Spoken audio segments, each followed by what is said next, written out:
Hello guys, welcome to education दोस्तों. Today we will learn about orthogonal and unitary matrices. तो देखो बेटा, अपने पास ऑर्थोगोनल मैट्रिसेस क्या होती हैं? वो मैट्रिसेस जिसकी फील्ड किस में डिपेंड करे? रियल नंबर्स पे डिपेंड करे. यानी square matrix A over the field of reals is said to be orthogonal matrix. यानी जिनकी कंप्लीटली, मान लीजिए ए आपके पास है. देखो, ऑर्थोगोनल मैट्रिक्स की डेफिनेशन की अगर हम बात करें, एक स्क्वायर मैट्रिक्स होती है जिसकी फील्ड किसके ऊपर डिपेंड करे? रियल नंबर्स पे डिपेंड करे, तो उसको हम ऑर्थोगोनल मैट्रिक्स बोलते हैं.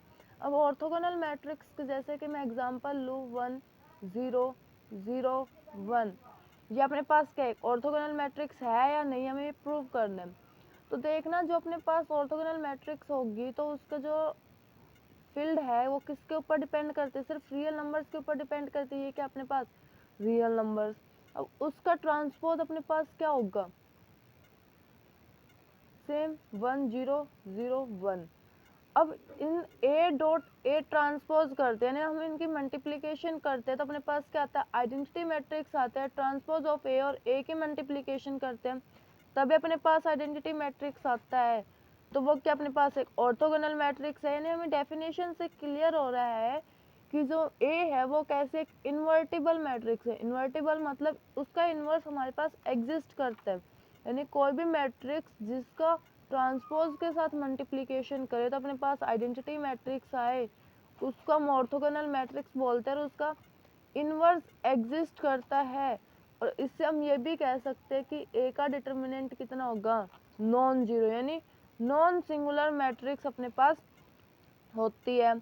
अब टाइप्स ऑफ ऑर्थोगोनल मैट्रिक्स की बात करें तो दो टाइप की होती है. एक प्रॉपर ऑर्थोगोनल मैट्रिक्स, एक होती है improper orthogonal matrix. Proper orthogonal matrix का क्या मतलब होता है कि जिसका डिटर्मिनेंट 1 आए. मान लीजिए आपके पास यही है, अगर इसका डिटर्मिनेंट आप कैलकुलेट करते हो तो 1 आते हैं. अगर इम्प्रॉपर की अगर हम बात करते हैं तो जिनका डिटर्मिनेंट क्या है? -1 आए. जिनका डिटर्मिनेंट क्या है? -1 आए, उसको हम इम्प्रॉपर ऑर्थोगोनल मैट्रिक्स बोलते हैं. अब बात करते हैं हम यूनिटरी मैट्रिक्स की. तो यूनिटरी मैट्रिक्स में क्या होता है कि यूनिटरी मैट्रिक्स में आपके पास क्या होती है कि जो फील्ड होती है वो किसके ऊपर डिपेंड करते हैं? आपके पास कॉम्प्लेक्स नंबर्स पे डिपेंड करते हैं आपके पास. यानी वो मैट्रिक्स जिसके फील्ड, जिस ए मैट्रिक्स की फील्ड किसके ऊपर डिपेंड करे? कॉम्प्लेक्स नंबर के ऊपर डिपेंड करे, उसे हम यूनिटरी मैट्रिक्स बोलते हैं. तो बाय डेफिनेशन अपने पास फिर क्या मिलता है कि ए का उसके ट्रांजुगेट के साथ जब मल्टीप्लिकेशन करते हैं तो अपने पास आइडेंटिटी मैट्रिक्स मिलती है. फिर ट्रांजुगेट ऑफ ए को ए के साथ मल्टीप्लाई करते हैं तो अपने पास आइडेंटिटी मैट्रिक्स मिलती है. अब ट्रांजुटेट कैसे फॉर्म होता है वो देखते हैं हम. तो देखो, ट्रांजुटेट के लिए मान लीजिए आपके पास कोई मैट्रिक्स है. मान लीजिए आपके पास कोई मैट्रिक्स है, उसका आपने ट्रांसपोज किया और साथ के साथ कंजुगेट कर दिया, तो उसको हम क्या बोलते हैं? ए ट्रांजुटेट. यानी ट्रांसपोज करके फिर उसका कंजुगेट निकाल दिया आपने, तो वो क्या हो गया आपके पास? ए कंजुगेट. और ये किस में होते हैं अपने पास? यूनिटरी मैट्रिक्स में. तो यूनिटरी मैट्रिक्स में क्या होता है कि किसी भी मैट्रिक्स का उसके ट्रांजिटेट के साथ मल्टीप्लाई करे तो अपने पास आइडेंटिटी मैट्रिक्स मिले, या फिर किसी भी ट्रांजिटेट मैट्रिक्स का उसी मैट्रिक्स के साथ मल्टीप्लिकेशन करें तो भी आपके पास क्या मिलेगी? आइडेंटिटी मैट्रिक्स मिलेगी. सो फ्रॉम डेफिनेशन हमें ये क्लियर हो गया कि ए क्या अपने पास इन्वर्टिबल मैट्रिक्स है. ए इन्वर्टिबल मैट्रिक्स यानी उसका इन्वर्स अपने पास क्या कर रहा है? एग्जिस्ट कर रहा है. और इसका मतलब क्या है कि डिटर्मिनेंट ऑफ ए है वो क्या है? नॉन जीरो है. तो यहाँ से अपने पास एक रिजल्ट आता है कि जो ए इनवर्स है वो किसके इक्वल है? ए ट्रांजिटेट के साथ. ए इनवर्स का किसके इक्वल है? ए ट्रांजिटेट. अगर ए इनवर्स हमें ऑर्थोगोनल मैट्रिक्स में फाइंड आउट करना है तो वो ए डिटर्मिनेंट के इक्वल है.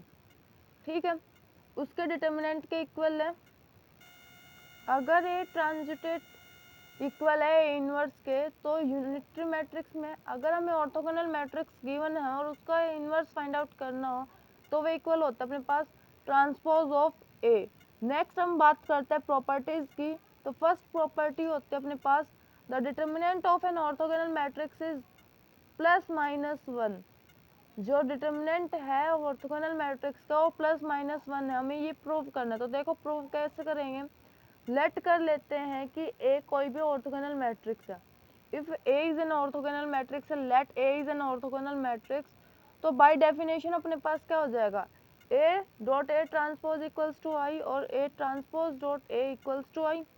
तो अब हमने ए ट्रांसपोज और ए इक्वल्स टू आई ले लिया, दोनों साइड हम डिटर्मिनेंट अप्लाई करेंगे। बहुत साइड जब हम डिटर्मिनेंट अप्लाई करते हैं तो अपने पास क्या आता है, ए डॉट ए ट्रांसपोज का डिटर्मिनेंट इक्वल्स टू आई का डिटर्मिनेंट। अब देखो ए बी का ट्रांसपोज क्या होता है, transpose of A dot transpose of B.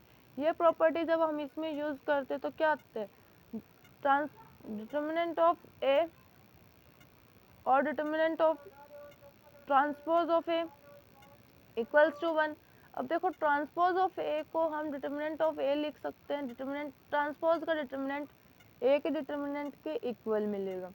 अब यहाँ से इसको मैंने ये लिख दिया, तो यहाँ से क्या बन गया कि ए डिटर्मिनेंट का स्क्वायर इक्वल है 1, तो डिटर्मिनेंट ए +-1 होगा। और ए क्या अपने पास नॉन जीरो, डिटर्मिनेंट ऑफ ए क्या है, कोई नॉन जीरो वैल्यू है, तो ए क्या हो गया, नॉन सिंगुलर मैट्रिक्स। इस क्वेश्चन को ऐसे भी पूछ सकता है कि इस क्वेश्चन को कैसे पूछ सकता है कि एवरी मैट्रिक्स कौन सा आपके पास ऑर्थोगोनल इज नॉन सिंगुलर। तो सेम प्रूफ होगा कि अपने पास जो भी नॉन ऑर्थोगोनल मैट्रिक्स है वो क्या होते हैं, नॉन सिंगुलर होती है, क्योंकि हमें पता है कि उनका जो डेफिनेशन के according A dot A transpose I के इक्वल होता है। दोनों साइड अगर हम डिटर्मिनेंट अप्लाई करते हैं तो ए डॉट ए ट्रांसपोज का डिटर्मिनेंट इक्वल्स टू 1, या फिर हम आई बोल रहे हैं फर्स्ट स्टेप में। फिर इस प्रॉपर्टी को ए बी का डिटर्मिनेंट किसके इक्वल होता है, determinant of A dot determinant of B. अब यहाँ से देखना, इसको अलग अलग करके लिख दिया, डिटर्मिनेंट ऑफ आई अपने पास क्या होता है, 1 होता है हमेशा, ठीक है। तो determinant of A dot determinant of A transpose equals to 1। अब ए ट्रांसपोज का डिटर्मिनेंट हमेशा इक्वल होता है डिटर्मिनेंट ऑफ ए के, तो ए का डिटर्मिनेंट डॉट ए का डिटर्मिनेंट इक्वल्स टू 1। तो यहाँ से हम बोल सकते हैं कि डिटर्मिनेंट ऑफ ए को इक्वल्स टू 1 और determinant of A equals to +-1। यहाँ पर ए डिटर्मिनेंट क्या है, नॉन सिंगुलर वैल्यू है, यानी नॉन जीरो वैल्यू है, तो ए आपके पास नॉन सिंगुलर मैट्रिक्स हो गए। नेक्स्ट प्रॉपर्टी आपके पास आती है द प्रोडक्ट ऑफ टू और orthogonal matrix. Two orthogonal matrices का product of the same order is orthogonal. कोई भी दो प्रोडक्ट मैट्रिसेस ली ऑर्थोगोनल, उनका प्रोडक्ट सेम, अगर वो मैट्रिसेस सेम ऑर्डर की है तो उनका प्रोडक्ट भी क्या है, ऑर्थोगोनल। हमें ये प्रूव करनी है। तो प्रूफ के लिए देखना क्या करेंगे, मान लेते हैं ए और बी कोई दो ऑर्थोगोनल मैट्रिक्स है जिनका ऑर्डर क्या है, सेम है। ए और बी दो ऑर्थोगोनल मैट्रिक्स है जिनका ऑर्डर क्या है, सेम है। तो डेफिनेशन से A dot A transpose equals to I और transpose of A dot A equals to I. Similarly B dot B transpose equals to I और transpose of B dot B equals to I, ठीक है। तो देखना बेटा, हम product लेते हैं ए और बी का, तो हमें डेफिनेशन पता है कि कोई भी एक मैट्रिक्स है, उस मैट्रिक्स के ट्रांसपोज के साथ अगर हम मल्टीप्लिकेशन करवाते हैं तो वो क्या आती है, आइडेंटिटी। तो हम कोई भी दो मैट्रिक्स कोई भी एक मैट्रिक्स लेके चलेंगे और उनका प्रोडक्ट करवाएंगे उसके ट्रांसपोज के साथ, हमें आई के इक्वल प्रूव करना है।